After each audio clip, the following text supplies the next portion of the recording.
ya atau tidak, ya cukuplah dijawab ya atau tidak, atau kalau nggak mau jawab langsung juga nggak apa-apa. Biar maksudnya Bang Billy nggak atau saya nggak lanjut, jadi habis waktu saya atau waktunya Bang Billy gitu. Oke. Kira-kira berapa waktu Bang Billy? Kalau saya sih pasti cepet ya, paling ya 2 menit cukup lah saya mah. Yang ada 135 TikTok ini. 1353 boleh. 3 menit ya, Pak 8K. Boleh, kita Bang Billy 3 menit, Anda 3 menit, dan saya kasih waktu. Yang saya besarkan itu akan ngomong gitu ya. Kira-kira nih siapa yang mau ngomong duluan? Ya ada pembukaan lah masing-masing, entah siapa menyapa dulu. Oke. Gitu. Anda kalau gitu Anda masing-masing. Kalau gitu Anda duluan lah, silakan.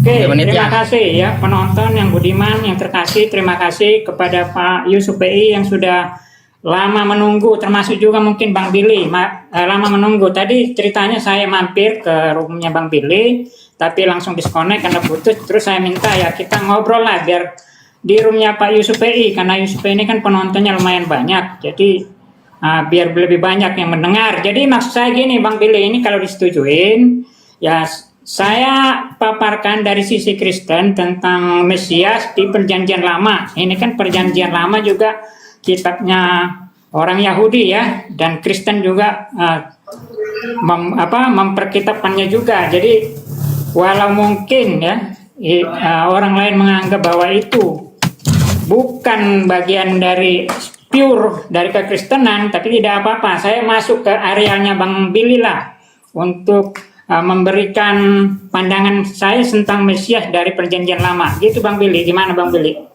Ya. Silakan. Boleh. Habiskan dulu waktu Anda, Pak, 3 menit. Kalaunya Anda cukup kata Anda, saya akan matikan waktunya dan besarkan Bang Billy gitu. Ini ada apa namanya ini? Ada Kristen nantang Yahudi itu nggak kelihatan waktunya. Di mana waktunya kelihatan? Tuh di atas kepala Anda.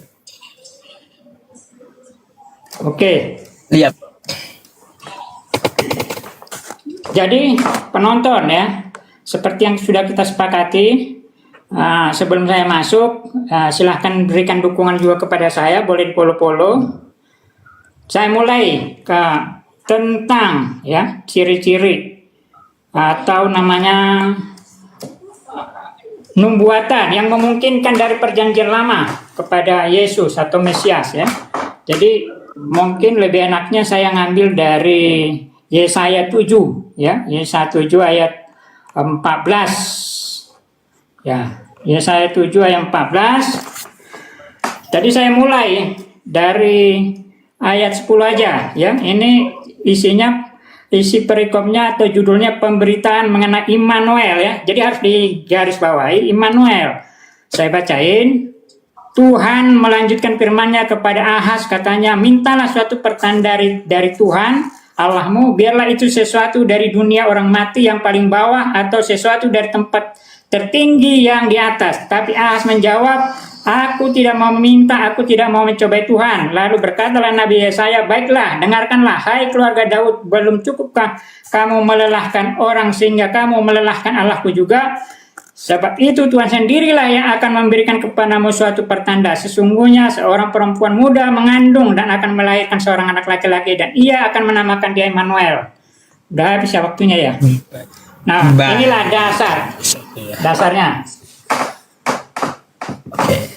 Oke. Silakan, Bang. Dari semua perkiraan tebak-tebak buah manggis, dari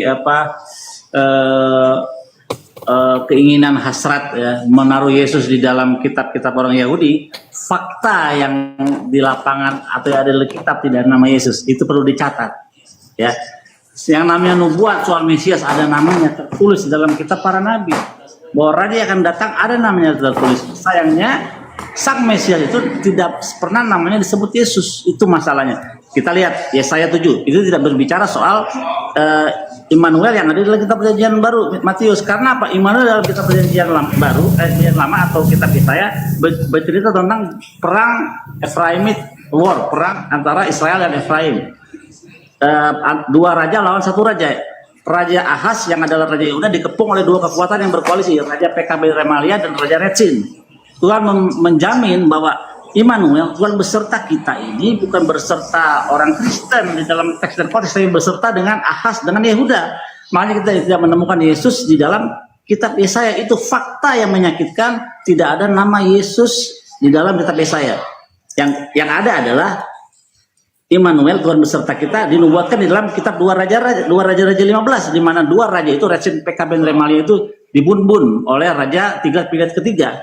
Maka selesailah Immanuel, Tuhan beserta kita dalam teks dan konteks dalam cerita yang menaungi Yesaya 7, itu Tuhan beserta Ahaz sebagai raja dan rakyatnya yaitu Yehuda. Maka selesailah ya nubuatan itu, tidak kepada Yesus. Jadi kita perjanjian baru, Matius mengambil makna Immanuel yang ada dalam kitab Yesaya diganti dengan makna baru. Tapi di dalam kitab Yesaya kita menemukan, jujur sekali harus kita akui bahwa tidak ada Yesus dalam kitab Yesaya. Itu fakta. Ya, lanjut. Baik, bentar saya besarin dia dulu. Billy, saya kecilkan ya. Jangan terlalu jujur Bang Billy, hancurlah perpuluhan. Nah, silakan.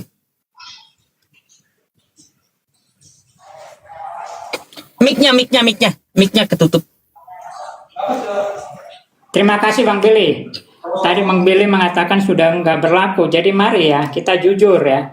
Tadi itu di Yesaya itu dijelaskan bahwa namanya Immanuel. Setahu saya tidak ada yang bernama Immanuel di Perjanjian Lama. Ya, tidak ada. Yang ada itu seperti Hizkia. Hizkia itu beda dengan Immanuel, baik dari pengertian maknanya. Artinya, jadi begini. Yesus juga punya nama alias atau nama lain yaitu Immanuel. Itu ada di Matius 1 ayat 22 sampai 23 ya.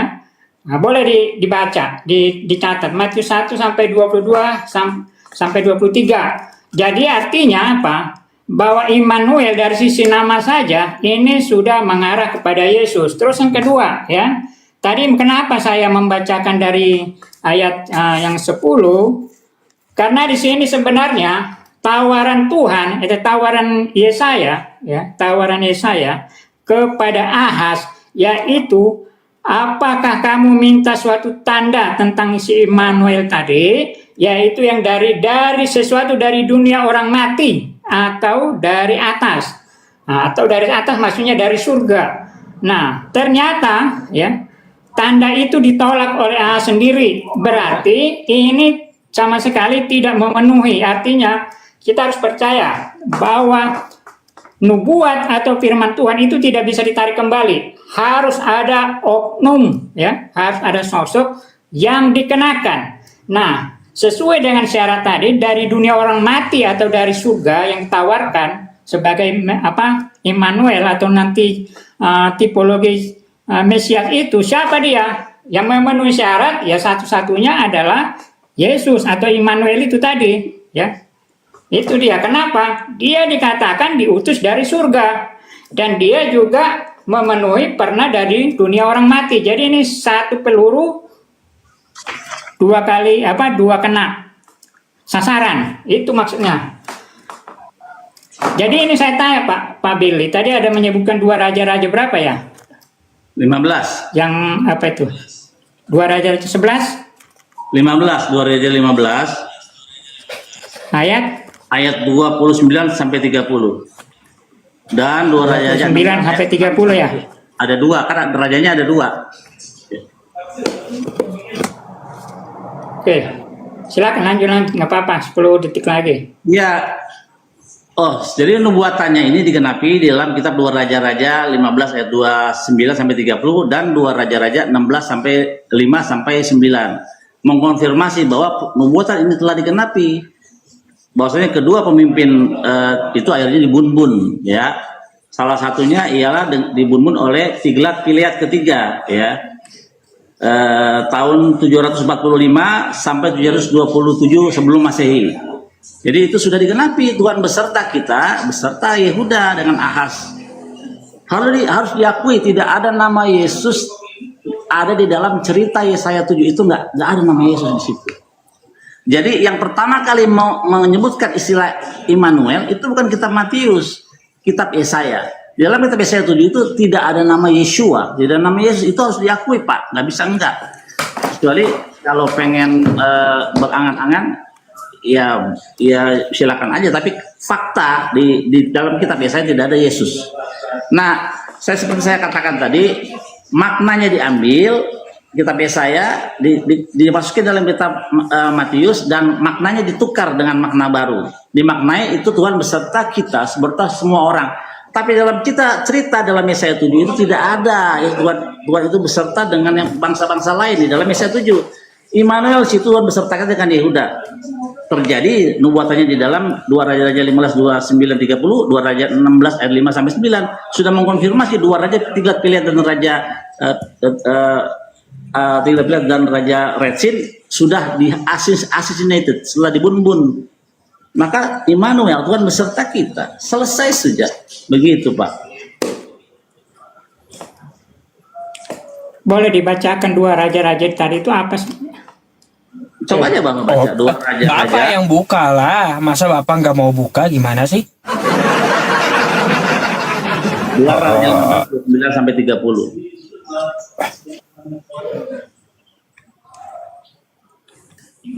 Tadi masih ada waktu kayaknya Pak, dibacain aja tadi kalau ada waktu. Iya itu saya sudah kasih clue kepada Anda. 2 Raja-Raja 29 ayat 30 dan 2 Raja 16 ayat 5 sampai 9 mengkonfirmasi bahwasanya nubuat ini telah terpenuhi ketika 2 pemimpin itu telah di-assassinated, telah terbunuh ya. Tidak ada di dalam chapter ini, dalam ayat ini petunjuk sedikit pun tentang kelahiran Mesias yang akan datang, sama sekali tidak ada. Yang jaraknya dari Yesaya ke Yesus itu 700 tahun kemudian keburu mati. Ya, keburu mati ini Ahaz dan Yehuda. Ya, jadi makanya digenapi Tuhan beserta Yehuda, Ahaz ketika di dalam kitab 2 Raja-Raja ini. Maka selesailah Immanuel, Tuhan beserta Yehuda. Amin, saya amin. Oke, silakan Pak Lapanka. Oke, jadi tadi sepengetahuan saya itu bersifat tafsir ya, karena saya melihat mengecek tidak ada nama Immanuel di 2 raja-raja tadi, baik 2 raja-raja 15 ayat 29 sampai 30 maupun yang satunya lagi. Padahal yang kita inginkan adalah ketepatan dari kata nama Immanuel tadi itu harus ada gitu. Jadi ini bukan cuma masalah arti, karena semua nama-nama ya di dalam umat Yahudi, nama-nama orang itu selalu mengandung arti. Jadi harus tepat dia Immanuel. Sementara nama Yesus adalah Immanuel. Tapi oke lah kalau memang tafsirnya begitu, tafsirnya Pak Billy atau kaum Yudaisme untuk menolak Yesus seperti itu, saya menghormati. Baiklah Pak Billy ya. Nah, terus begini Pak Billy ya. Nah, tadi soal kata dari perawan suci ya. Ternyata sekitar tahun 2 abad kedua sebelum Masehi atau 200 tahun sebelum Yesus ada, itu orang Yahudi 70 orang rabi-rabi itu berkumpul membuat yang namanya menerjemahkan yang namanya Septuaginta. Itu terjemahan Yahudi sendiri ya untuk orang-orang di luar Yahudi begitu ya, di luar Israel. Nah, ternyata Septuaginta ini yang tanpa ada campur tangan atau teologis kekristenan itu hampir semua ya perjanjian lamanya itu ada mengarah ke pemahaman Mesias dan kekristenan. Contohnya ya soal kata tadi perempuan muda. Kalau di Septuaginta itu ditafsirkan dengan parthenos, perawan. Nah, kenapa ditafsirkan perawan? Karena sebenarnya ya kan ada kalau nggak salah di hukum tradisi Yahudi bahwa seorang raja atau imam dia harus kawin dengan yang perawan kalau mau perawan. Tetapi karena tidak memenuhi syarat tadi Hizkia, dia kan tidak memenuhi syarat. Namanya Hizkia bukan Immanuel. Nah, yang Tuhan tawarkan, yang Yesaya tawarkan adalah dari surga atau dari dunia orang mati. Nah, ternyata dia nggak mau. Berarti ini masih mengambang ini harusnya terjadi pada saat itu, tapi tidak terjadi. Nah, jadi wajar kalau kami Kristen mengklaim bahwa ini adalah salah satu kode ya, kode keras bahwa Mesias itu adalah Yesus sesuai dengan Yesaya 17 ayat Yesaya 7 ayat 14. Nah, masih ada waktu ya, udah habis. Oke lah, lanjut. Oke, saya tanya langsung nih, jawab aja langsung. Septuaginta yang dikerjakan oleh 72 rabi-rabi itu menghasilkan apa namanya dalam bahasa Yunani? Jawab. Kenapa? Septuaginta yang awal-awal, yang tahun 3 sebelum Masehi itu menghasilkan apa? Septuaginta itu kan termasuk kitab ini Perjanjian Lama yang dipegang oleh Torah ya, yang dipegang oleh Yahudi atau Yudaisme. Nah, berarti Bapak belum menggali sejarahnya. Septuaginta itu menghasilkan Pentateuch. Tahu penta? Penta artinya 5, tokos artinya gulungan. Hanya 5 kitab Musa. Itu yang dikerjakan oleh otoritas Yahudi atas perintah Raja Ptolemy di Alexandria. Jadi Septuaginta yang awal-awal tidak ada kitab Yesaya, Mazmur nggak ada. Hanya menghasilkan Pentateuch, 5 kitab Musa. Datanya, ini kebetulan saya dengan data ya, ini adalah buku dari Oxford University ya, dikatakan gini, translation of the 5 book traditionally attributed to Moses. Jadi penerjemahan 5 kitab ini, 5 buku ini diatributkan kepada Musa dari Genesis sampai ke Deuteronomi, dari Genesis sampai kitab Ulangan. Tidak ada Septuaginta, kitab Mazmur atau kitab Yesaya, tidak ada itu. Nah, makanya kalau kita belajar Septuaginta menghasilkan apa? Pentateuch. Nah, setelahnya siapa yang mengerjakan? Bapak-bapak gereja. Itu pun 2 abad setelahnya bapak-bapak gereja mengambil kesempatan ini dan Septuagintakan semuanya, Septuagintakan. Padahal nggak ada Septuaginta awal-awal itu, kitab Yesaya nggak ada begitu. Terus kembali ke nama Immanuel. Immanuel di dalam Yesaya itu nubuatannya digenapi ketika 2 raja ini. Kan yang penting ini 2 raja ini, Pekah ben Remalia dan Raja Rezin itu dibun-bun. Itu. Dan dibun-bunnya di kitab 2 raja-raja, maka selesailah Immanuel, Tuhan beserta kita, beserta Yehuda sudah dihabisi. Itu yang perlu digarisbawahi, bukan nama Yesus, bukan nama Immanuelnya yang ada dalam kitab raja-raja, tapi 2 raja itu musuhnya Ahaz yang mengepung Yerusalem, Yehuda telah dibun-bun begitu. Maka selesailah Immanuel di dalam 2 raja-raja 15 dan 16, selesai Immanuel. Begitu. Jadi sekali lagi saya jelaskan kepada Anda, Septuaginta yang awal-awal hanya menghasilkan Pentateuch, 5 kitab Musa. Begitu. Ini data dari Oxford ya, Oxford University. Silakan. Ya, oke lah. Kita melangkah, nggak mungkin kita di masalah Immanuel dan kitab Yesaya kan. Kita melangkah. Ternyata dari Perjanjian Lama juga ada semacam kode keras ya untuk Yesus sebagai Mesias. Contoh dalam Mika ya, Mika 5 ayat 2, dari engkau Bethlehem akan bangkit bagiku seorang yang memerintah Israel. Nah, ini ya. Jadi spesifik namanya disebut Bethlehem. Setahu saya belum pernah dari Perjanjian Lama selain Daud ya, selain Daud yang disebut lahir di Bethlehem, yang disebut memerintah untuk Israel. Nah, ini salah satu kode keras. Nah, ini apa yang disebutkan di Mika 5 ini ternyata ada di Matius 2 ayat 5 sampai 6. Itu memang Yesus lahir di Bethlehem ya. Itu kota desa yang sangat kecil dan terpencil, dulunya tidak populer. Ya. Jadi luar biasa ya. Nubuat dari Perjanjian Lama ini kisi-kisinya itu ke Yesus dan tidak ada yang hampir menyamai.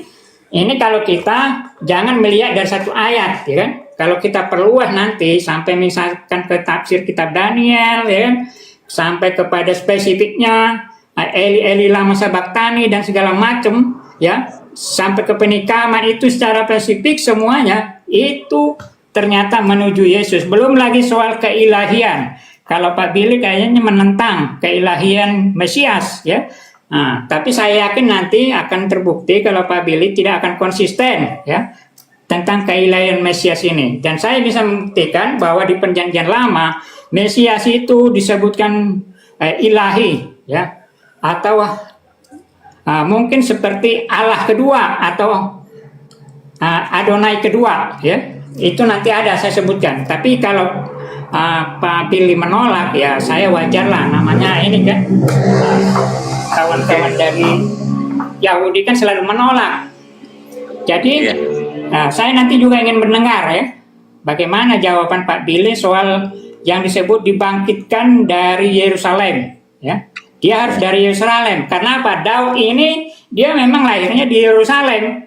Nah, jadi ini harus benar-benar dari Trah Daud, baik tempatnya semuanya. Jadi hampir sama persis. Nah, itu harus kita sepakati dulu ya Pak ya. Ya. Terus ini saya masih ada waktu. Saya mau bertanya nih ke Pak Billy soal penanggalan kalender Yahudi. Kalau nggak salah sekarang kan sudah tahun 5.800-an ya, mendekati 5.800-an ya. Iya. Betul nggak Pak? Iya. Betul. Nah, jadi ada nggak semacam udah habis waktu ya? Oke lah, silakan Pak. Nanti saya lanjut lagi. Oke. Yesus kapan memerintah? Kapan dia pernah memerintah? Namanya memerintah itu punya pemerintahan, punya kerajaan. Kapan Yesus punya kerajaan? Kapan Yesus punya tentara? Makanya kalau dikatakan kitab Mika dia punya pemerintahan. Kapan dia pernah memerintah? Yesus tidak pernah memerintah. Itu batalnya di situ kalau Yesus. Nah, di dalam kitab Mika tidak disebut nama Yesus. Masalahnya, masalah yang terbesar ialah semua nubuatannya adalah asumsi harapan kalian atau angan-angan kalian menggambarkan Yesus di dalam kitab kami. Nyatanya tidak ada nama Yesus tertulis dalam kitab Mika, Yesaya 7, itu fakta di lapangan, tidak ada nama Yeshua di situ dalam kitab itu. Tapi itu angan-angan cita-cita kalian menggambarkan Yesus dalam kitab kami. Kenapa? Karena kalian pincang tanpa kitab kami. Kalian perlu itu, kebenaran itu. Makanya baik kitab Matius, Markus, Lukas semuanya ngambil, menghijack ya, atau memperkosa kitab kami untuk menggambarkan seseorang yang kalian yakini sebagai Tuhan. Nyatanya tidak ada. Yesus sudah pernah memerintah. Kapan dia pernah memerintah? Nggak pernah. Gitu. Jadi baik Mika itu berbicara soal asal usul Mesias. Yang perlu harus digarisbawahi ialah siapa identitas nama sang Mesias, Raja yang akan datang. Itu yang paling penting.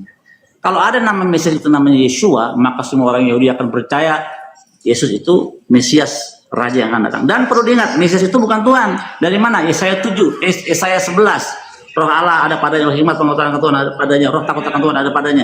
Ya, yang kesukaannya ialah takut akan Tuhan. Ya, saya 11 ayat 3. Jadi Mesias itu bukan Tuhan, bukan demigod, bukan setengah Tuhan, 100% manusia, 100% Tuhan, bukan. Mesias itu darah dan daging sama seperti kita, tapi memiliki garis keturunan darah dan daging Yehuda.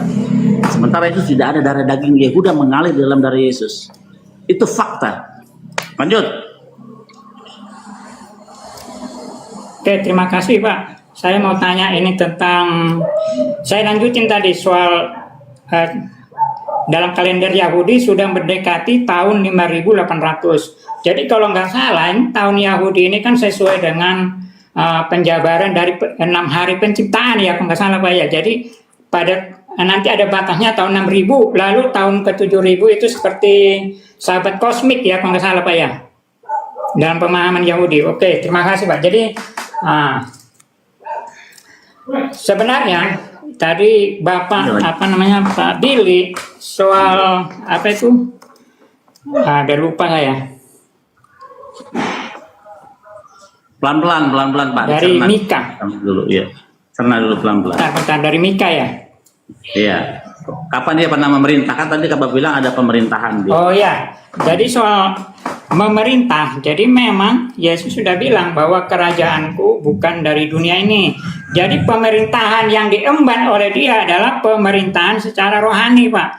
Di mana maksudnya secara rohani ini adalah pemerintahan di mana sebenarnya dia memerintah. Ya, kalau Yahudi memahami ini sebenarnya memerintah, dia memiliki pemerintahan di dalam hati orang-orang Kristen, kan begitu kan?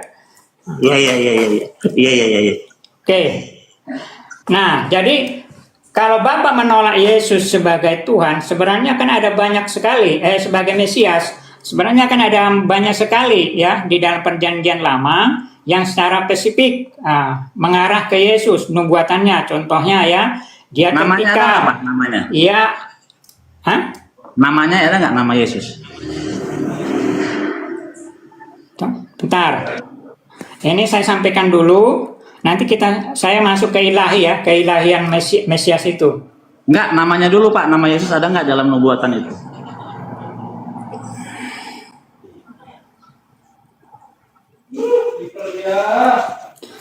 Contoh, nubuatan penderitaan Mesias, ya kan? Nah, ia tertikam oleh karena pemberontakan kita. Itu Yesaya 53. Dan tidak ada, ya, tidak ada yang tertikam, seseorang yang tertikam karena pemberontakan umatnya. Nah, hanya Yesus. Tidak ada nabi-nabi atau yang dijadikan tertikam. Oke. Tertikam bahasa Ibrani-nya apa Pak?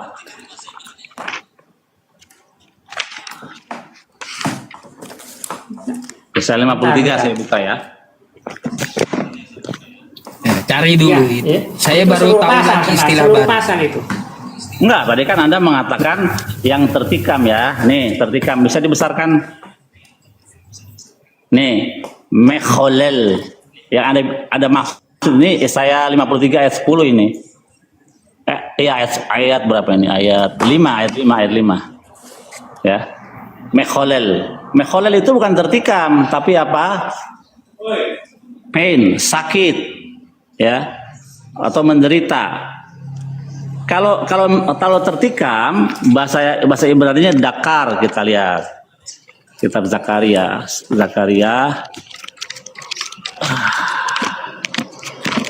Mana Zakaria? Zakaria 12 ayat 10 nih dia. Zakaria 12 ayat 10 nih dia.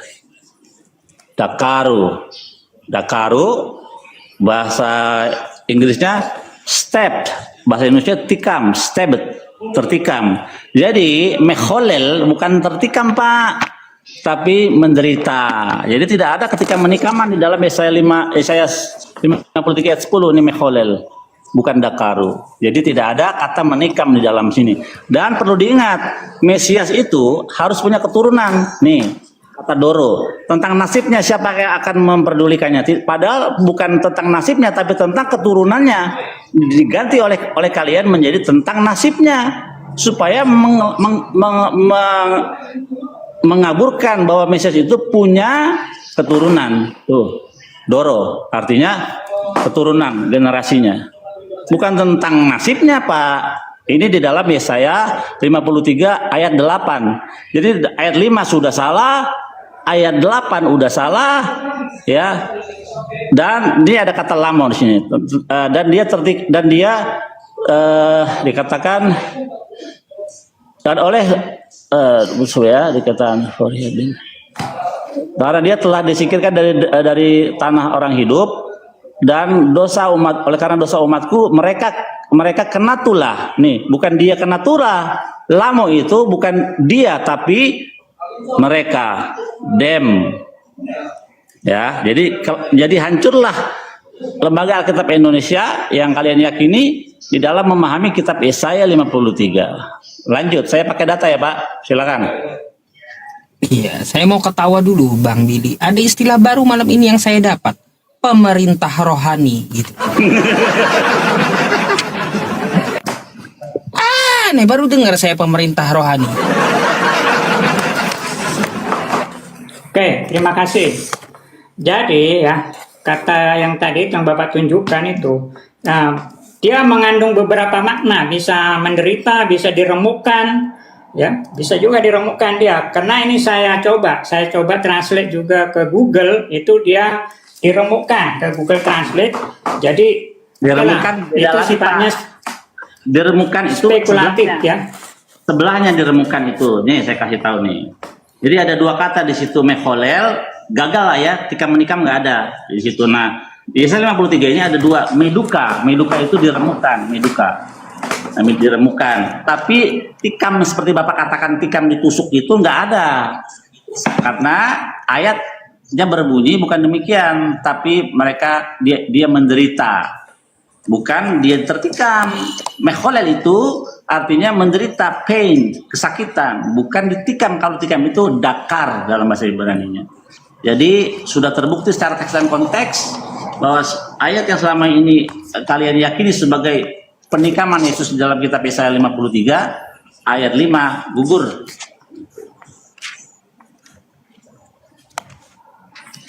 Ini ya. Nah, di sini jelas Pak ini. Diremukkan. Jadi intinya adalah ya dia yang menderita, dia yang menanggung. Meremukan bukan mekholel, Dia yang menanggung.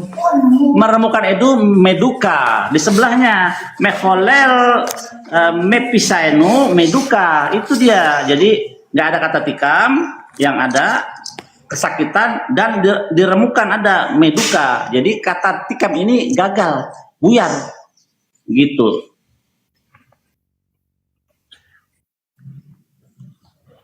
Bingung tuh. Nah, ya kayak gitu. Lanjut Pak, 1 Bukan menit tuh bingung, ada. Pak, bukan. Silakan. Ini saya ngebalik-balik kameranya agak lama. Iya, Balik bingung kamera. balik kamera maksud saya. Jadi begini Pak lanjut. Billy, ya.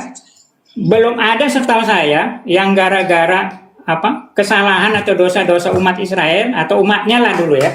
Dia jadi korban ditumbalkan atau diremukkan atau tertikam atau terserah Bapak lah mau apalah. Yang penting itu kan gak jauh-jauh bahwa itu menuju ke Yesus kan gitu ya. Nah, nggak bisa, karena tidak ada kata tertikam di situ. Itu adalah penipuan terhadap pembaca daripada kitab Taurat, dalam kitab para nabi. Penipuan itu jelas menggambarkan Yesus dalam kitab orang itu tidak sopan. Ya, dibilang tertikam seakan-akan merujuk kepada Yesus, padahal tidak ada kata dakar, tertikam, stabbed dalam bahasa Inggrisnya. Itu fakta Pak, nggak bisa lagi dihindari bahwa tidak ada kata tertikam di situ. Itu faktanya. Gitu. menderita ada kan? Menderita ada, orang Israel juga menderita Pak. Dibun-bun Iya, sama. diremukkan ada. Ya Iya. itu dia Pak. Dia menderita dan diremukkan karena tertikam. Ya, Gitu. oke. Jadi Yesus Oke, waktu Bapak, dia lanjut, disalib, lanjut. waktu disalib dia mengeluarkan suara nggak Pak? Waktu dia disalib, Ya, mengeluarkan suara. mengeluarkan suara. Jadi tidak sesuai dengan Yesaya 53 ayat 3 itu. Seperti dia keluh seperti domba yang di kulit yang bulunya dipotong. Dia keluh, dia menutup mulutnya ketika diambil bulunya. Nah, sampai 2 kali kata itu dalam kitab Yesaya, dia menutup mulutnya, tidak membuka mulutnya. Yesus membuka mulutnya persis 2 kali. Jadi tidak cocok dengan Yesus. Yesaya 53 ini. Kita baca ayatnya ya. Yesaya 53 ayat 4 atau 3 itu juga ya, sebentar. Nah, itu tikaman rohani itu. 3 ayat 3. Oke, bunyinya gini. Tetapi Kalau mau baca seluruhnya aja Pak, biar pas. oh iya, ya enggak ini Mulai ya. dari ayat 3. Kalau seluruhnya justru lebih kasihan Pak. Seperti saya baca deh seluruhnya. Siapa yang percaya kepada berita yang kami dengar dan kepada siapa tangan kekuasaan Tuhan dinyatakan. Sebagai taruh ia tumbuh di hadapan Tuhan dan sebagai tunas dari tanah kering. Ia tidak tampan tuh Pak, jelek Pak, nggak tampan. Yesusnya kalau ini untuk Yesus ya, padahal Yesus itu tampan Pak dalam gambarnya, ya. Dia tidak tampan, semarak tidak pun. Nah, kasihan banget Yesus dibilang dihina begini ya. Terus seperti domba mana ya? Kita sekalian sesat seperti domba masing-masing. Mana yang seperti ayat 7 dia dianiaya tetapi dia membiarkan dirinya ditindas dan tidak membuka mulutnya seperti anak domba yang dibawa ke pembantaian, seperti induk domba yang keluh di depan orang yang menggunting bulunya. Ia tidak membuka mulutnya. 2 kali Yesaya ngomong dia tidak membuka mulutnya. Yesus 2 kali membuka mulutnya ketika dia berdoa kepada Tuhan, kepada Tuhannya, ya Tuhan kalau boleh cawan ini berlalu daripadaku. 1. Kedua, ketika jadi salib, Eli Eli lama azaftani, ya Bapakku, ya Tuhanku, ya Tuhan kenapa engkau meninggalkan aku. Artinya deskripsi gambaran Yesus di dalam kitab Yesaya 53 tidak seperti ini, domba yang menutup mulutnya ketika disiksa. Siapa itu yang ketika seperti domba waktu dia dibunuh, dibun-bun, ditembak, dimasukin ke gas chamber, gas beracun? Siapa mereka? Itu adalah Bani Israel. Ketika mereka dihabisi Mereka diam saja, tidak bersuara, tidak membuka mulutnya.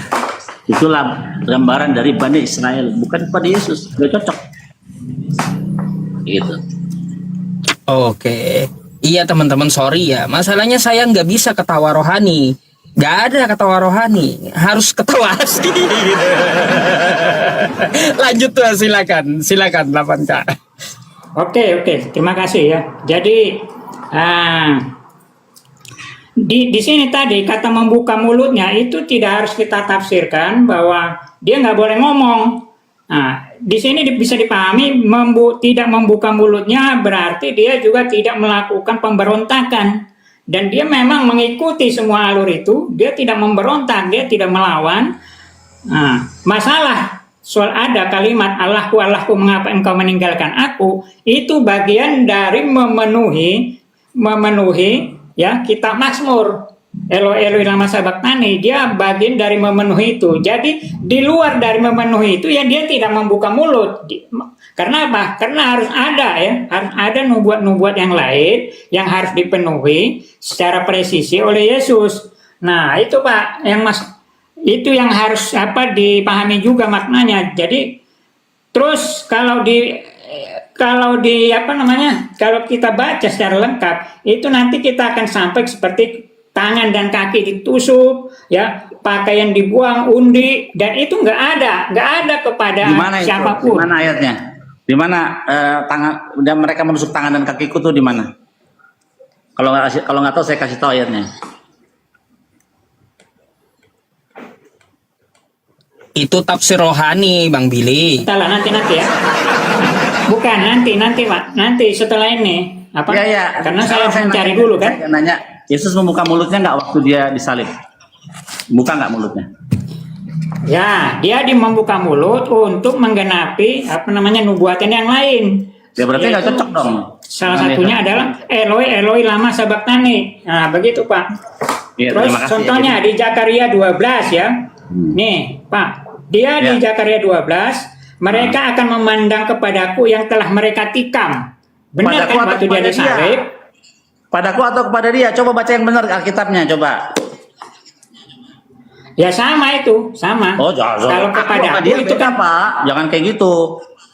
Lihat dulu Zakaria 12 ayat 10. 12. Kepadaku atau kepada dia. Nih ya. Nah, Bapak bohong nih, dan mereka akan memandang kepada dia, bukan kepada aku, Pak. Pak? Iya, kepada dia yang digantung. Kan begitu. Enggak, tadi kata Bapak memandang kepadaku. Kepadaku atau kepada dia? Ya kepada dia. Kalau di di Zakaria ini kepada dia, tapi ini kalau paralelnya itu ke Yohanes 19 ayat 37 itu benar dia pas. Berarti tadi itu salah ya, bukan memandang kepadaku ya, salah ya? Ya, terbalik Pak, terbalik. Oh iya, udah cukup. Iya, silakan Bang Billy. Ya. Yang penting jangan ngarang rohani, itu aja. Jadi dalam bahasa aslinya Elai, ya, kepadaku. Jadi bukan kepada dia. Sekali lagi Elai salah terjemahan, Pak. Memandang kepadaku atas mereka yang tertikam. Sama halnya seperti kejadian di lembah Megiddo. Dan yang lanjutnya itu nanti ayat 11 kita akan lihat di situ. Jadi kematian Mesias ben Yosef ini adalah tokoh Mesias ben Yosef di dalam pemahaman Judaism, yang kematiannya akan seperti kematian di lembah Megiddo. Ada apa di lembah Megiddo? Ada kematian raja yang sangat sadik namanya Yosia ketika dipanah oleh Raja Mesir Neko, dan kematian Raja Yosia itu membangkitkan semangat orang Yahudi untuk kembali kepada Tuhan, sehingga sang Mesias David akan segera datang. Seperti itulah maksud dari Zakaria 12 ayat 10, bahwa kematian Mesias ben Yosef nanti akan men-trigger Yahudi untuk bertobat, karena kedatangan Mesias itu bisa cepat kalau orang Yahudi semua sudah bertobat, ya, akan cepat datangnya gitu. Tapi cepat atau tidak siap atau tidak siap, Mesias Yahudi akan datang tahun 7000, tadi yang Bapak bilang tadi 7000. Dia akan datang. Ready or not, dia akan datang. Kita sekarang sudah tahun 5778 ya. Jadi sedikit lagi lah. Tapi kita mungkin masih hidup enggak ya, karena perlu 200 tahunan untuk nubuatan itu. Jadi sekali lagi harapan teman-teman Kristen menggambarkan Yesus di dalam kitab para nabi, tidak ada nama Yesus sama sekali tidak. Itu adalah angan-angan, keinginan hati kalian menggambarkan Yesus di dalam kitab kami. Nyatanya baik Hosea, baik tadi Zakaria, Yesaya 53, apa tadi tentang Mika 5, tidak ada Yesus namanya tertulis. Nah, sekarang Yahudi menunggu Mesias datang pertama kalinya, dan Kristen akan menanti Mesias datang kedua kalinya, betul kan? Pasti. Nah, sekarang identitas Mesias itu siapa? Namanya di dalam kitab Tanakh itu yang perlu kita pahami. Kalau ada nama Mesias Yesus, saat ini juga saya menyembah patung Yesus. Kalau ada nama Yesus, dan saya akan masuk Kristen sekali ini juga, kalau ada nama Yesus, Yeshua akan datang sebagai raja yang di akhir zaman nanti. Saya akan datang. Silakan buktikan nama Yesus akan datang sebagai raja Mesias, dia akan datang nanti. Gitu. Nanti akan saya kasih dalil bahwa Mesias kami punya nama. Tidak ada namanya nubuatan atau nubuatan yang tidak menyebutkan nama. Tidak, ada namanya disebutkan tentang raja Mesias. Begitu Pak. Silakan gantian. Oke, terima kasih Pak. Jadi kita nggak balik-balik lagi. Tadi kan saya sudah bilang bahwa nama Yesus, nama alias Yesus yang lain itu kan Immanuel. Nah, jadi nggak harus ke Yesus. Ya, Nama Immanuel itu sudah dipenuhi. Jadi begini Pak, ini kan waktu saya ini kita nggak usah balik lagi ke situ, maksudnya gitu kan. Kita maju aja biar penonton yang menilai kan begitu Pak. Terus begini. Bagaimana menurut Pak Billy soal Mesias ini? Kalau yang saya pahami, Mesias ini pada akhirnya nanti dia akan membuat semacam hukum baru, betul nggak Pak? Hukum baru. Yang punya Tuhan, yang punya hukum itu bukan Mesias, yang punya hukum itu Hashem, Tuhan. Mesias itu manusia, bukan Tuhan. Itu yang harus dipahami oleh Bapak. Bapak sebagai di masanya, bentar Pak. Di masanya nanti akan berlaku hukum baru. Jadi bukan hukum yang sekarang berlaku seperti Torah itu atau Mispat yang 1613. Jadi nanti akan ada hukum yang memperdamaikan mungkin antara utara selatan dan seluruh dunia. Kan begitu. Yang saya pahami kan begitu. Karena ada di Yeremia 31 ayat 31 sampai 34, di situ disebut, aku akan mengadakan perjanjian baru. Dan ini sebenarnya secara spesifik. Baca lagi terus Pak, terus baca lagi. Jadi apa yang perbarui? Apakah memberikan hukum baru? Iya, tadi Bapak bilang. Ya, Yeremia 31 ya, ayat Bapak 31. bilang kan bukan Taurat nanti. Kita lihat apa katanya. Baca. Sesungguhnya akan datang waktunya, demikianlah firman Tuhan, aku akan mengadakan perjanjian baru dengan kaum Israel dan kaum Yehuda. Bukan seperti perjanjian yang telah kuadakan dengan nenek moyang mereka pada waktu aku memegang tangan mereka untuk membawa mereka keluar dari tanah Mesir. Perjanjianku itu telah mereka ingkari, meskipun aku menjadi Tuhan yang berkuasa atas mereka. Demikianlah firman Tuhan. Nah, jadi lanjut Pak, jangan diputus. Tetapi beginilah perjanjian yang kuadakan dengan kaum Israel sesudah waktu itu. Demikianlah firman Tuhan. Aku akan menaruh Tauratku dalam batin mereka dan menuliskannya dalam hati mereka. Jadi maka aku akan menjadi Allah mereka dan mereka akan menjadi umatku, ya. Dan tidak usah lagi orang mengajar sesamanya atau mengajar saudaranya dengan mengatakan, kenalilah Tuhan, sebab mereka semua besar kecil akan mengenal aku. Demikianlah firman Tuhan. Sebab aku akan mengampuni kesalahan mereka dan tidak lagi mengingat dosa mereka. Nah, jadi di zaman Mesias itu, amin. Torah kan Pak? Di zaman Mesias itu, tar dulu Pak, jangan potong-potong. Di zaman Mesias itu tadi kan Bapak bilang ada ya. Bukan Taurat lagi kata Bapak bilang. Tadi Bapak bilang bukan Taurat lagi. Tadi kan Bapak bilang tidak berlaku lagi Taurat nanti. Ya, Taurat yang inilah kan udah. Oke lah, lanjut. Gak apa-apa, saya catat nanti saya jelasin. Ya nggak apa-apa, lanjut aja Bapak. Maksudnya Bapak kan tadi bilang Taurat sudah tidak berlaku lagi. Ini waktu Bapak udah, waktu Bapak. Iya, jadi kembali lagi di dalam kitab Yeremia tadi berbicara hanya dua. Kristen nggak ikutan antara Yehuda dengan Israel. Perjanjian ini akan diperbarui. Jadi antara dua suku ini, utara dan selatan, Kristen nggak ada di sini, nggak ada. Yang diperbarui bukan kitab perjanjian baru Markus Lukas, tapi adalah Taurat. Kenapa? Karena waktu di Sinai mereka gagal dengan perjanjian Taurat, karena mereka menyembah patung lumbu emas leluhur kami, dan kami sudah sangat menyesal akan hal itu, dan Tuhan sudah membalaskan semua kepada kami. Nah, makanya diperbarui perjanjiannya. Apakah dalam bentuk kitab Markus Lukas? Bukan. Kembali lagi tetap tadi kalau Bapak sudah membacakan, itu adalah kitab Taurat. Jadi diperbarui, akan ditaruh di hati dan di mulut kita. Jadi gitu Pak. Jadi Kristen nggak ikutan. Kalau dalam teks dan konteks itu hanya kepada Yehuda dengan Israel, utara dan selatan.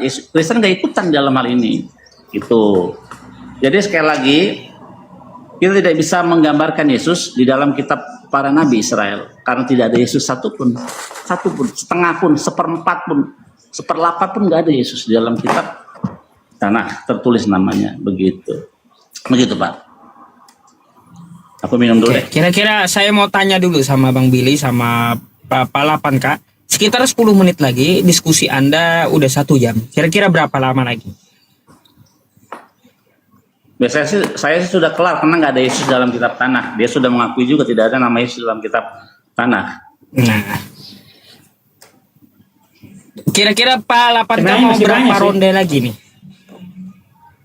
Masih banyak katanya Bang Ya, Billy. kalau boleh Kasihan setengah jam Bang lagi Billy lah ya. aja sih. Setengah jam ya. Setengah jam lagi katanya, berarti Ya, maaf lah, tadi saya 5 terlambat ronde lagi naiknya, gitu. terlambat naiknya. 5 ronde lagi Bang Billy. Mau? Silakan. Oke Pak, oke ya. Baik. Jadi soal siapa sekarang? Saya. Iya. Iya, silakan. Saya atau Pak Billy nih? Silakan. Oke, Lapan, Pak. jadi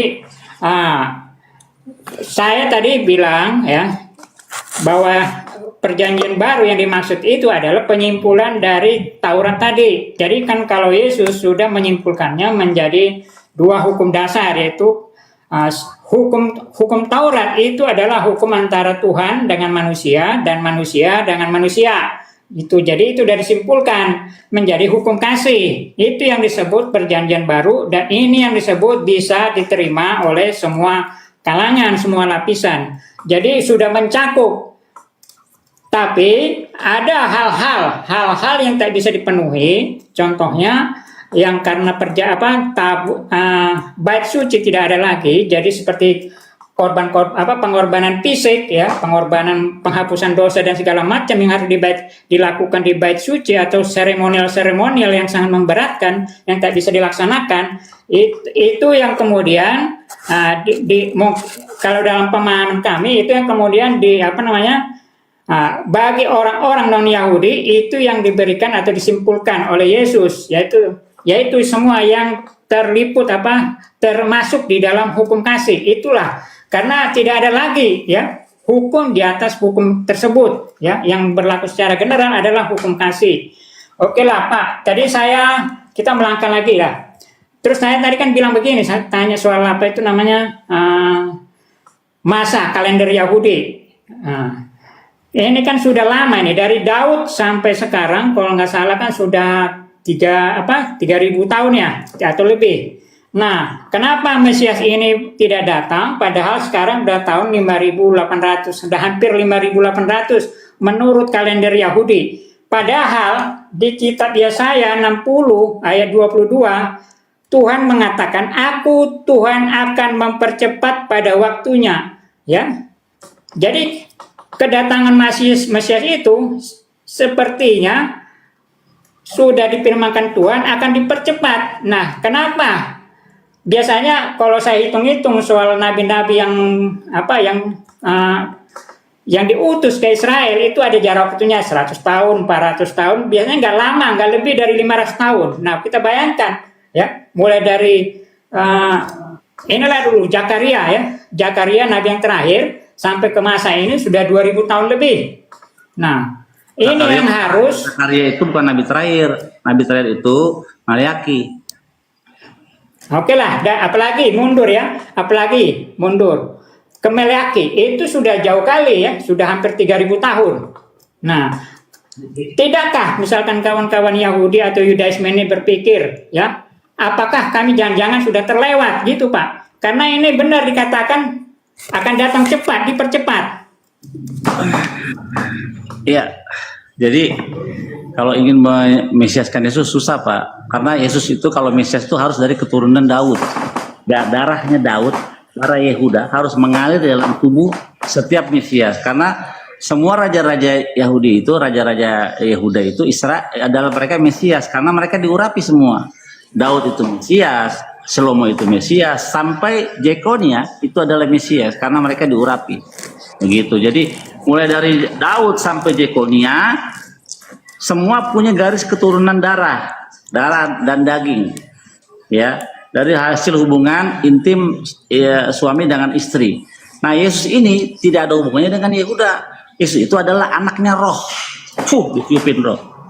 Nah, jadi dia tidak punya suku, dia tidak punya suku Yehuda. Yesus itu sukunya adalah roh. Gitu. Coba Bapak baca di kitab silsilah Yesus. Ya, Yesus itu.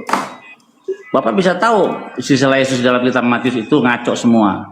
Ya, dia Matius bilang 4 nama raja besar. Dan yang paling parahnya lagi, Yesus itu diambil dari silsilah Jekonia yang adalah notabene raja yang dikutuk oleh Yeremia, daripada tidak akan ada yang duduk menjadi raja, dikutuk sama Yeremia. Kalau demikian jadinya bahwa Yesus itu adalah dari generasi dari ancestor atau nenek moyang yang terkutuk. Jadinya begitu, dari garis keturunan yang terkutuk. Kalau ngambil dari Jekonia itu masalah sekali gitu. Jadi Yesus itu tidak ada hubungannya dengan Yehuda, tidak ada darah Yehuda mengalir dalam tubuh Yesus. Bapak nggak bisa loh macam-macam. Kalau Bapak bilang ada darah Yesus, Yesus itu berdarah Yehuda, dari mana? Dari mana Yesus berdarah Yehuda? Kalau diadopsi mungkin diangkat anak pungut gitu, diangkat mungkin bisa. Tapi kalau secara garis keturunan biologis Yehuda nggak bisa Yesus, karena dia bukan hasil dari hubungan intim suami istri. Yehuda dengan suku yang lain misalnya gitu. Jadi sangat sulit untuk memesiaskan Yesus di dalam kacamata Judaism gitu. Dan soal korban, tidak ada dalam namanya korban itu korban manusia, apalagi korban Tuhan, Pak. Waduh, Pak, amit-amit cabang baby. Nggak boleh, Pak. Korban manusia itu hanya dilakukan oleh Dewa Molok di zaman dahulu. Dewa Molok korbannya manusia memang. Tuhan melarang korban manusia seperti yang dilakukan oleh Dewa Molok. Jadi kalaupun korban Yesus itu adalah korban domba, misalnya dia lambangkan sebagai korban domba, dia harus betina. Ayatnya di mana? Di dalam kitab Imamat. Jadi kalau engkau mengadakan korban pendamaian bagi dosa, korban mampus dosa, haruslah diambil dari domba yang betina, bukan jantan. Jadi Yesus itu harus betina kalau mau mengambil dari Imamat, gitu Pak.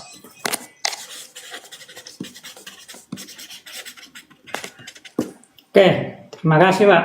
Jadi tadi Pak Billy tidak menanggapi soal masalah waktu kedatangan yang dipercepat ya dalam kitab Yeremia tadi. Oke lah, nggak apa-apa.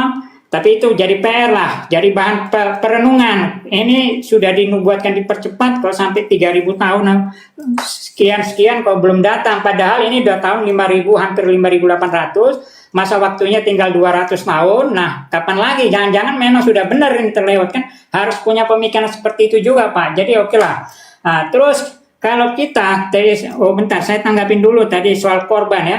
Korban betina itu tadi sebagai penebus dosa. Tapi jangan lupa, Pak ya. Nah, di dalam tradisi korban Yudaisme juga ada yang disebut dengan korban pendamaian, dan itu harus domba jantan ya Pak ya. Jadi korban pendamaian itu korban domba jantan, anak domba jantan. Jadi di dalam hal ini Kristus ya, bisa berlaku, dia akan mendamaikan umatnya dengan Bapaknya yang mengutus dia.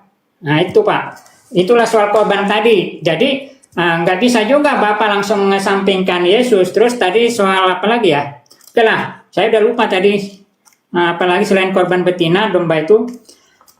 Sekarang kita cara kedatangan ya. Ini dari tafsir Daniel ya. Daniel 7 ayat 13. Dikatakan bahwa Mesias itu disinilah dia memiliki keilahian.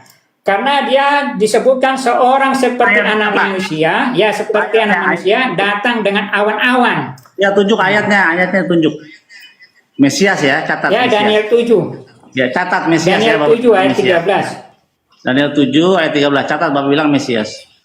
Daniel 7 13. Ya. Daniel 7:13. Catat ya, Bapak bilang Mesias. Aku terus melihat dalam penglihatan malam itu tampak datang dengan awan-awan dari langit seorang seperti anak manusia. Datanglah ia kepada yang lanjut usianya itu dan ia dibawa ke hadapannya. Mana kata Mesiasnya di situ, Pak? Ya itu tadi yang datang dengan di atas awan-awan dan Enggak. hanya Bapak bilang kan Yesus Mesias. yang memenuhinya, kan begitu. Loh, yang di awan-awan juga Sunggokong juga di awan-awan, Pak. Sunggokong. Bapak tahu nggak Sunggokong? Di awan-awan ya. Sunggokong tuh di awan-awan, Pak. Gitu. Jadi kata Mesiasnya di mana situ? Kalau Sunggokong ada, dia menaiki awan. Dia kan senjata itu kendaraannya awan Sunggokong tuh, Pak. Tuh. Ya, saya kan nggak mengatakan bahwa Mesias dalam ayat tersebut, yang Mesias yang disebut Nah, Bapak tadi bilang Mesias ini dalam kitab. ini sebagai nubuatan kepada Mesias yang akan datang, begitu. Iya, tadi Bapak bilang Mesias dalam kitab Daniel. Saya cek nggak ada kata Mesiasnya, Pak. Jadi Mesias itu dia digambarkan dia akan datang di atas awan-awan, gitu. Seperti Sunggokong. Ya, mungkin seperti Sunggokong lah. Ya, mantap. Kan ini kan kitab ini juga, Pak.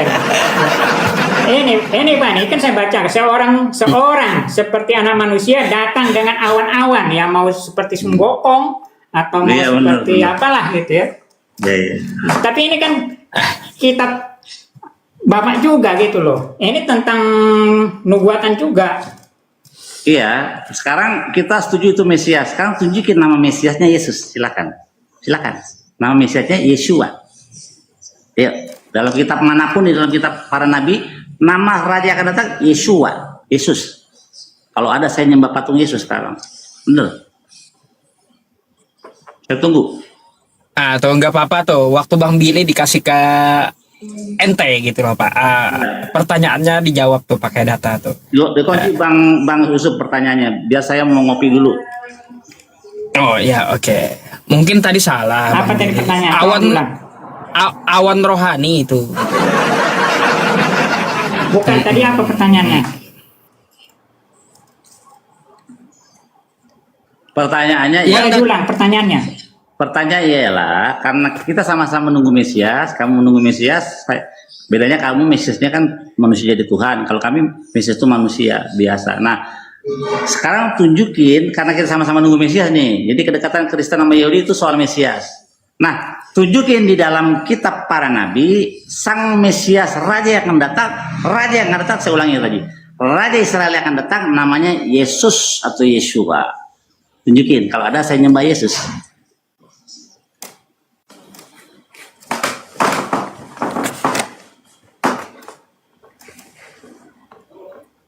Ayo 1 menit tuh dikasih Bang Billy waktu itu. Sebentar ya, aku mau bikin kopi dulu. Bukan masalahnya tadi kurang jelas. Saya dengar yang minta ditunjukin apa? Mesias di atas awan-awan apa? Dengan awan-awan. Yang Kata sebut- Bang Billy tadi yang datang di awan-awan itu adalah Mesias tuh di mana tertulisnya? Nah gini loh, Kan Mesias itu. sudah saya sebutkan tadi di tafsir kitab Daniel. Daniel Iya, 7 ayat gini 13 sampai pertanyaannya. 14. Saya ulangi pertanyaan jadi nggak bikin kopi nih. Pertanyaannya ialah karena sama-sama menunggu Mesias, karena kedekatan Yahudi dengan Kristen adalah soal Mesias. Nah, sekarang tunjukin di dalam kitab para nabi Israel, Yesaya kah, Zakaria kah, Yeskiel kah, Hosea kah, Yeremia kah, bahwa sang raja yang akan datang namanya Yesus, Yeshua. Nah, kalau ada saya nyembah patung Yesus. Saya masuk Kristen. Walau, ini balik-balik ke situ lagi nih Pak Billy. Kan sudah saya bilang, yang disebut Mesias yang akan datang itu di dalam perjanjian lama ya nggak ada Yesus, yang ada itu Immanuel tadi. Kelar Dan sudah. perjanjian Terima lama. kasih, kelar. Bapak, bentar dulu. Beres Bapak kalau bilang kayak kan gitu, Pak. Gitu udah dong. digenapi. Ternyata tidak ada nama Immanuel dan hanya Yesus yang bernama Immanuel. Nah begitu Pak. Oke lah ya. Terus, ini mungkin Bapak lupa. Selama ini kan soal Mesias yang dipahami Yahudi, kalau nggak salah itu kan berdasarkan hukum hukum Harun ya, atau hukum Musa. Nah, ternyata di dalam Alkitab juga di kejadian apa Keluaran saya lupa, itu ada namanya peraturan apa Melkisedek. Jadi Mesias ini ya, disinilah kelihatan keilahiannya ya. Nah, kalau dalam pemahaman Yahudi ya, bahwa raja itu harus dari Yehuda, sementara imam itu harus dari Lewi. Ternyata ya, itu nggak selamanya berlaku dengan hadirnya Melkisedek dalam Kejadian 14 ya, ayat 18 sampai 20, dan dia disebut raja sekaligus imam. Nah, Melkisedek ini adalah tipologi untuk Kristus, di mana di dalam Yesus juga disebut dia sebagai imam besar, dia juga sebagai raja yang akan memerintah di dalam hati umatnya. Itu Pak. Jadi, oh ya, saya baru ingat tadi soal keturunan apa? Yesus dari Yehuda ya, Yesus dari Yehuda, dari Daud. Jadi ya, kalau secara hukum bisa dimasukkan sebagai keturunannya si Yusuf. Tapi kalau secara darah dia bisa dimasukkan ke keturunannya Maria secara genetika. Nah, sejak pembuangan dari Babel ya, nah, keturunan Yahudi itu sudah dihitung atau dari perempuan. Jadi seorang perempuan Yahudi, dia akan melahirkan anak-anaknya Yahudi, walaupun dia bersuamikan orang lain. Sementara seorang lelaki Yahudi dia tidak diterima anaknya sebagai Yahudi kalau istrinya non Yahudi. Nah, itu hukum yang berlaku setelah pembuangan dari Babel. Nah, kalau kita menuruti hukum itu, maka Yesus secara syah ya, maka Yesus secara syah dia masuk sebagai keturunan Yehuda, sebagai keturunan Daud, gitu, dari jalur Maria. Oke, jadi kesukuan itu dihitung dari ayah ya. Buka kamera dulu bentar. Kesukuan itu dihitung dari garis ayah. Dari mana? Dari kitab Bilangan 1:18. Dan mereka berkumpul, semua jemaat berkumpul bersama-sama pada hari pertama itu di bulan yang kedua, dan mereka mendeklarasikan status kesukuan mereka dihitung dari rumah ayah, dari garis ayah, bukan dari ibu kesukuan. Nah, Yesus ini kalau mau punya suku harus bapaknya Yehuda. Nah, Maria itu Yehuda atau Lewi? Karena kalau kita lihat dari Perjanjian Baru, Maria ini adalah sepupunya Elizabeth yang suaminya adalah Imam Zakaria. Jadi Maria itu secara kesukuan pasti Lewi. Kalaupun dia Yehuda, tetap nggak bisa, karena kesukuan dihitung menurut kitab Bilangan 1:18 dari garis ayah kesukuan itu, bukan dari ibu. Mulai susah, makanya Yesus itu kalau tanah itu sengketa, ini sengketa status. Yesus itu punya sengketa status. Yehuda kagak, Lewi kagak, Tuhan kagak. Jadi ini status Yesus itu benar-benar sengketa. Kalau tanah itu sengketa tanah gitu. Jadi dia sengketa marga Yehuda kagak punya dia marga Yehuda. Tapi kalau dianggap itu sebagai anak pungut atau adopsi, ya mungkin bisa, boleh lah. Tapi kalau dia punya darah Yehuda sama raja-raja dari Daud sampai Jekonia, tidak punya dia darah Yehuda. Dia adalah anak dari roh, dihembuskan. Jadi dia adalah Yesus bin roh gitu. Itu. Jadi perlu dipahami Maria itu dari suku apa? Kan Yehuda dia. Itu Pak. Oke. Sebelum ke Palapanka, ini adalah ronde terakhir sebelum penutup closing gitu. Karena udah 7 kali putaran ini Bang Billy. Iya. 7 kali karena dimulai dari bapaknya, habis itu tanggapan Bang Billy, habis itu bapaknya closing, Bang Billy closing. Iya. Atau pas 10 kali setengah jam berlalu. Oke. Silakan Mbak. Di terakhir nih tanggapan dari Anda nih. Saya. Ini terakhir. Closing ya. Terakhir. Oke lah. Jadi Tadi ada mungkin yang nggak terlalu di diulas oleh Pak Billy ya, bahwa ternyata di dalam tradisi Yahudi setelah pembuangan dari Babel, Datanya itu, mana? Datanya Pak, saya tadi pakai data loh. Data Bapak mana itu? Pembuangan dari Babel.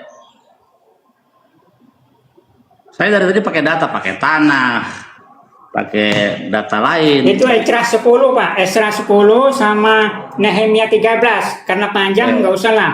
Nah, Mana garis keturunan dihitung dari ibu ya, Ezra 10. di situ di Nehemia 13, anak dari ibu asing itu dikeluarkan malah. Kalau suaminya bahkan Yahudi. Ini peraturan setelah pembuangan dari Babel. Jadi yang dihitung sebagai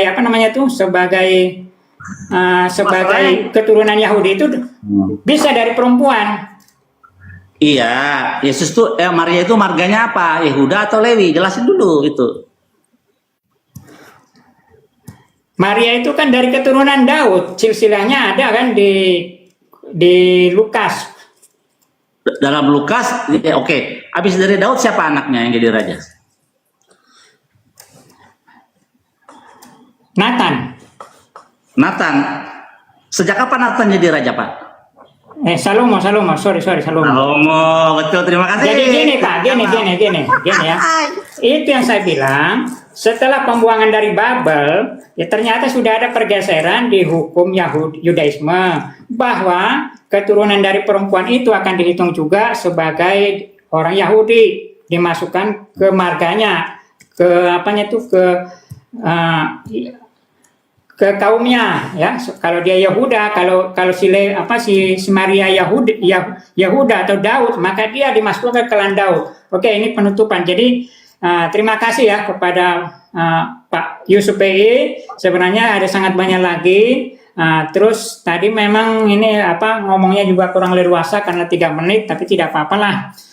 Terima kasih juga kepada Pak Billy. Silahkan penonton bahwa apa yang ada di dalam Perjanjian Lama sebagian kecil sudah saya sampaikan sebagai bentuk nubuatan kepada Yesus, meskipun kawan-kawan atau umat Yahudi atau Yudaisme menolaknya, kita maklum karena memang ada juga ada juga yang mengatakan seperti bahwa mereka disebut ya, mohon maaf, kadang disebut juga ya tegar tengkuk. Bahkan kalau di Al-Quran disebut ya suka mengubah-ubah hukum katanya.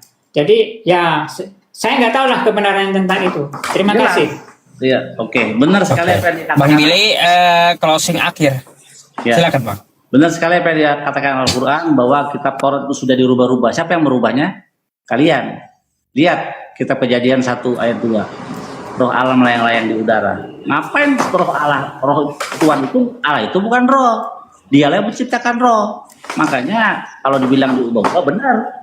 Ya, tadi Yesaya 53 ayat 5 kata menikam. Nggak ada kata menikam. Jadi semua klaim Yesus di dalam kitab para nabi, Yesaya, Zakaria, Hosea, Mika, gugur. Hancur semua landasan itu. Karena kita sudah buktikan secara tekstual dan Bapak ini sudah mengakui memang tidak ada nama Yesus tertulis di dalam nubuatan itu. Tapi nama Mesias yang adalah raja itu adalah Daud. Fe'abdu tasmirkan David makam Asyar Hakim Lahem Yeremia 30 ayat 9, Hosea 35, Yeskia 37 ayat 25, David Afdi Nasi Leolam, dan Daud hambaku akan menjadi raja mereka selama-lamanya.